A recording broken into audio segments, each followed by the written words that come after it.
Hello दोस्तों, कैसे हैं आप। आशा करता हूँ आप सब बढ़िया होंगे। दोस्तों आज एक और वीडियो लेकर के आ गया हूँ। तो यहाँ आप देख सकते हैं ये एक होम थिएटर है। तो आज इसकी रिपेयर करने वाले हैं। तो इसमें प्रॉब्लम, इसमें बेस टोन कुछ भी नहीं आ रहा है, वॉल्यूम प्रॉपर काम नहीं कर रहा है। और इसमें बेस जो लगा है ये 10 इंची का बेस है। तो ये कुछ भी काम नहीं कर रहा है। तो चलिए आज इसकी हम वॉल्यूम वगैरह कैसे चेंज करते हैं वो आपको हम करके दिखाएँगे। इससे पहले आपको चालू करके दिखा देते हैं। तो यहाँ पे देखिए इसमें कोई साउंड वगैरह कुछ भी नहीं आ रहा है। हमारा वॉल्यूम जो है कोई भी काम नहीं कर रहा, ना वॉइस ट्रबल और वॉल्यूम कुछ भी काम नहीं कर रहा। तो इसको हम तीनों को चेंज करेंगे। तो वीडियो में बने रहिए। और मेरे चैनल पे अगर आप नए हैं तो चैनल को फटाफट से सब्सक्राइब कर लीजिए, क्योंकि ऐसे नॉलेजेबल वीडियो हमारे चैनल पर अपलोड होते रहते हैं। चलिए वीडियो को शुरू करते हैं।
तो यहाँ पे हमने इसके तीनों वॉल्यूम को चेंज कर दिया है।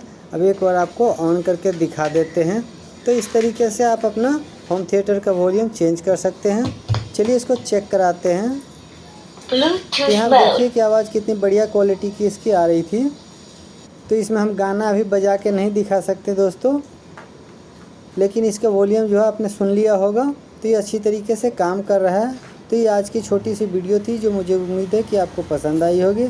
तो चलिए इसी के साथ हम विदा लेते हैं, फिर किसी और नए वीडियो में नए टॉपिक के साथ मिलेंगे। तब तक के लिए बाय बाय।